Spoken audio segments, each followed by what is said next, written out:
Eh bien bonjour à tous, je suis Pop-Up et j'espère que vous allez bien. Aujourd'hui on reprend ensemble la malédiction de Naxxramas en mode héroïque avec le deuxième quartier, le quartier de la peste. On va affronter aujourd'hui le premier boss de ce quartier, Note le porte-peste.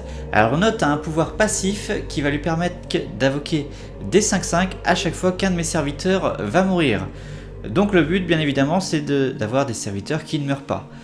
Pour ça j'ai décidé d'utiliser un deck prêtre avec notamment dans ce deck la combo Esprit Divin Feu Intérieur et quelques grosses serviteurs avec beaucoup de points de vie, notamment le Seigneur de la Mort, la carte 2-8.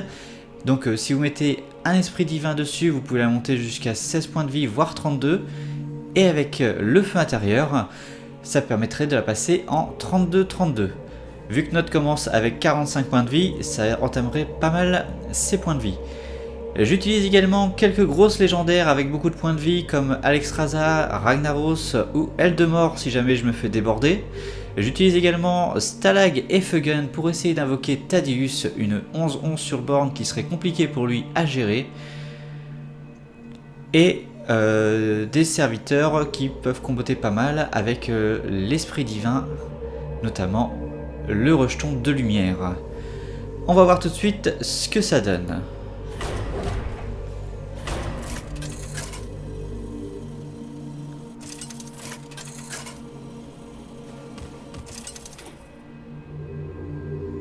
Anduin contre Note le porte-peste.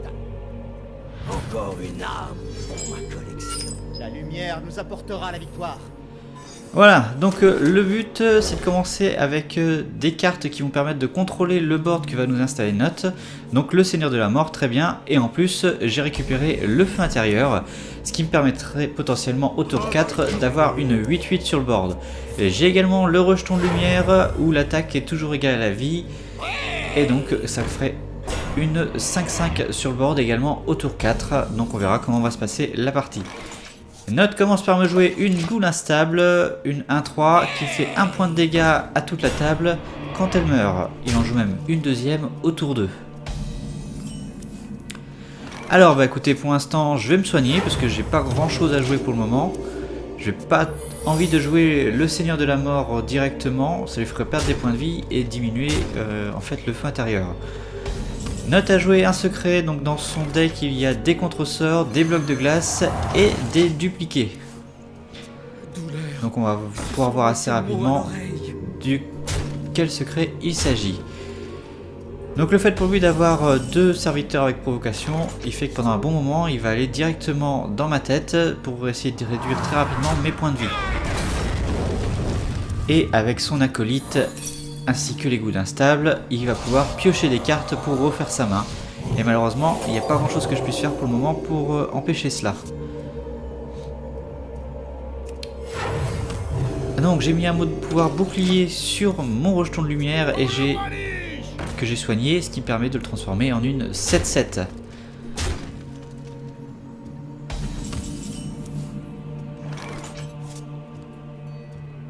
Alors, on continue d'avancer, de détruire ses serviteurs avec provocation. Bon, lui, malheureusement, continue de piocher. Je soigne mon rejeton de lumière pour le redonner en une 7-7. Et je vais me servir d'un des Seigneurs de la Mort et d'un Feu Intérieur pour avoir en plus une 8-8 sur le board. Provocation pour pouvoir contrôler tous les serviteurs qu'il va pouvoir invoquer. Là, notamment, il n'arrivera pas à le passer avec seulement...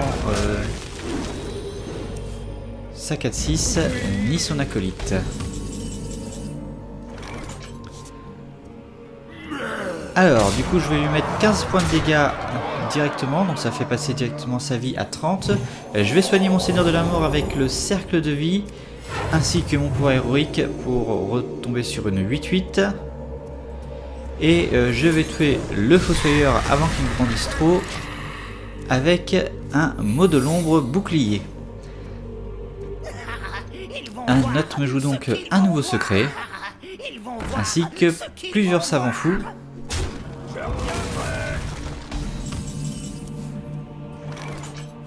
Alors, tour 8, alors là je peux prendre un risque, c'est de mettre Ragnaros. Ce qui fera encore une grosse présence sur le board, mais par contre il faut que Ragnaros tombe sur un des deux savants fous. Sinon Monseigneur de la Mort va mourir et ça invoquera une 5-5 pour lui, et à partir de là on tombera dans une spirale où il y aura beaucoup de 5-5 rapidement. Alors pour lui un deuxième dupliqué, Ragnaros tombe heureusement sur un savant fou qu'il a pu dupliquer, qui va donc me rejouer, donc ça fait 3 savants fous sur le board. Il rejoue également encore un secret. Et du coup, il essaye de tuer Monseigneur de la Mort sans y parvenir, puisqu'il utilise un voile de mort alors qu'il avait encore 2 points de vie. Alors, on va remettre à nouveau 15 points de dégâts à Notte. Malheureusement, il y a un bloc de glace, donc il va falloir maintenant soigner mes personnages, notamment le Seigneur de la Mort, la 8-1,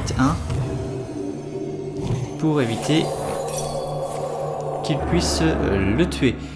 Malheureusement, un des secrets est un contre-sort, ce qui fait que je ne peux pas soigner à 100% mon Seigneur de la Mort. Donc heureusement pour moi, Ragnaros tombe sur le savant fou. Alors, il me rejoue 2 goules instables, ce qui peut me poser problème pour terminer la partie. Le puits de lumière qui soigne mon Seigneur de la Mort, c'est très bien. Donc, je vais être obligé d'attaquer les goules instables.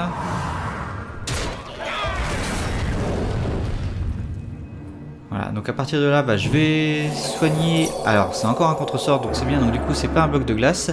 Du coup, on a une chance sur 2 maintenant pour que la partie se termine maintenant, si Ragnaros tombe directement sur Notte.